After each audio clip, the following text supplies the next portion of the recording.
ভাল নথকাৰ কাৰণ বিশ্লেষণ কৰাতকৈ ভালে আছো বুলি কৈ দিয়াটোৱেই বেছি উত্তম।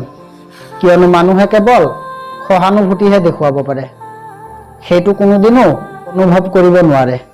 কোনোবাই হাজাৰ বিচাৰিও নাপায়, আন কোনোবাই আকৌ পায়ো তাৰ গুৰুত্ব নুবুজে।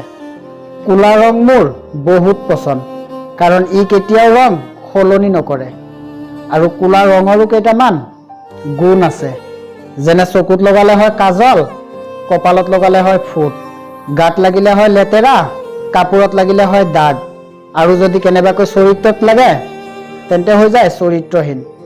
বাটত এবাৰ পৰি গৈ চোৱা, যোনে তোমাক উঠাব আহিব সিয়ে আকৌ হাঁহিব। সেইবাবে নিজে উঠি থিয় হ'বলৈ শিকা।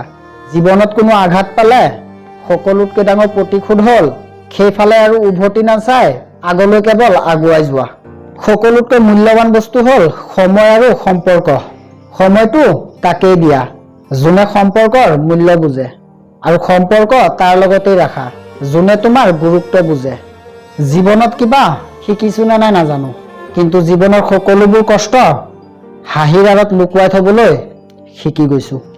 যৌৱনত কাউৰীও সুন্দৰী, যৌৱনত নদীও কুমাৰী, পাৱাৰ থাকিলে মিছা কথাও বাণী, শক্তি আৰু টকা থাকিলে মূৰ্খও জ্ঞানী।